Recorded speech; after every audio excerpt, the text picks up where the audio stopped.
John Gwynne's Bloodsworn series is way deeper than it looks at first glance.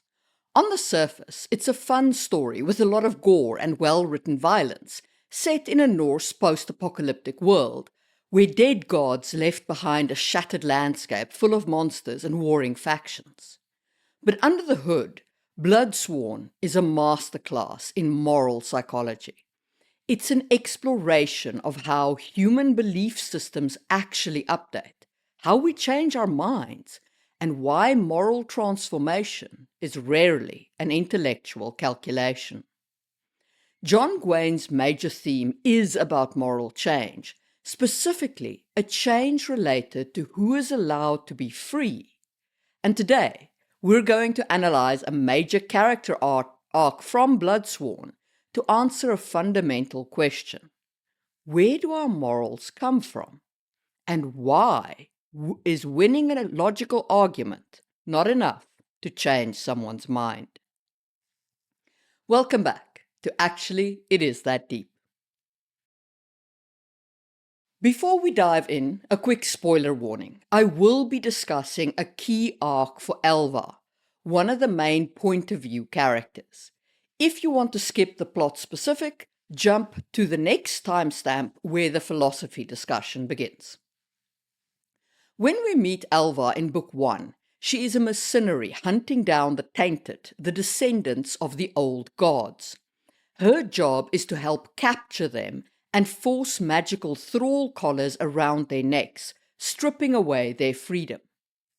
Put simply, Elvar is introduced to us as a slaver. But she doesn't see herself as a monster. To her, this is simply how the world works. The old gods broke the world, and their children are not to be trusted. Thraldom is part of the fabric of her society, and she accepts that moral fact.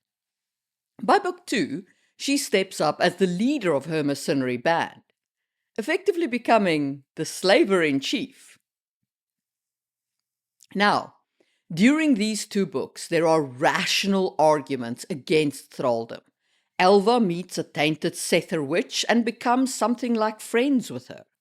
But still, Elvar continues to believe that thraldom is necessary, that the tainted need to be forced to serve and cannot be trusted. Then comes Book 3.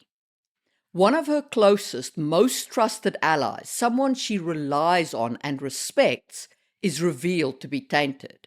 Suddenly, the abstract machinery of her world collapses. The law says that her friend is subhuman. He is property. He belongs in a collar. Her lived experience says he is a loyal, courageous human being. That collision, the friction between her ideological framework and her lived personal bond, is what forces her mind to change. She wrestles internally, dismantles her worldview, and realizes that no one should be thralled. And by the end, she frees the thralled. It's a fantastic character arc, but it raises a critical question. Why did her mind only shift when the horror of the system threatened someone she loved? Why did all rational arguments just bounce off her worldview? To understand why humans operate this way, we have to look at how moral philosophy has struggled with that exact tension between reason and emotion, and that sets up the classic duel between Immanuel Kant and David Hume. Rationalism versus sentimentalism. Immanuel Kant argued that morality must be grounded entirely in pure rational duty. Through his categorical imperative, Kant claimed you should only act according to rules you'd be willing to turn into a universal law for everyone. In Kant's world, lying is always wrong, even to save a life, because a world where everyone lies collapses into chaos. The thing is, we can all see the weakness here, the world where there is no empathy and the law condemns a person who saves a life by telling a lie. That's not to say that Kant is without value, but applying him to his full extreme would create a pretty hard and harsh world. However, today we're not just talking about morality, but also about how people change their mind. Under Kant's framework, our minds would be changed by rational arguments for moral superiority, right? Except that's not really how this works. Pure duty almost never moves the needle on real human behavior. Rationality is a learned secondary tool, not our baseline setting. Enter David Hume, who famously declared, "Reason is, and ought to be, the slave of the passions." Hume argued that our moral judgments spring entirely from sentiment and feeling. But a purely Humean world has its own flaw. If morality were based strictly on raw emotion, our ethics would fluctuate wildly depending on what mood we woke up in. And so, changing someone's mind might be easy, but our moral framework would jump around like a frog on a hot rock. Not a great experience for building trust within a culture, which is, at its heart, what a moral framework exists to engender. So, how do we bridge cold reason and raw feeling? Oddly enough, the philosopher who brought them together best, in my opinion, is Adam Smith. Long before he wrote The Wealth of Nations and became famous for The Invisible Hand, Smith was a professor of moral philosophy who published The Theory of Moral Sentiments. Smith introduced the concept of the impartial spectator. He argued that we possess an internal judge that evaluates our actions based on how we observe society reacting to our behavior. So, for example, if you play loud videos on your phone without earbuds in a crowded train, society might react with visible disgust. You internalize that social friction, and your impartial spectator registers the behavior as wrong. You then hopefully stop this behavior in order to be accepted into your society. Smith's model combines emotional drive, our deep need to belong and avoid rejection, with rational calculation. Under his model, we constantly negotiate our moral baseline as a community and internalize what we see as acceptable and not acceptable. And so we begin to see that yes, we do need to engage both emotions and rationality to change people's minds. If we look beyond the Enlightenment to neo-pragmatists like Richard Rorty, the picture gets even clearer. Rorty argued that our worldviews are essentially social constructs. He rejected the idea that moral progress comes from discovering universal objective truths. Instead, Rorty says that society's moral circle expands through narrative, through stories, novels, personal encounters, and detailed accounts of human suffering. These stories allow us to expand our us to also include them, and that means that they are protected by the moral framework that applies to us. Think about this in terms of abolishing slavery in our world. Enlightenment philosophers wrote brilliant texts on natural rights and human liberty. And don't get me wrong, those arguments mattered. But what actually mobilized the public conscious in America wasn't just the abstract political theory.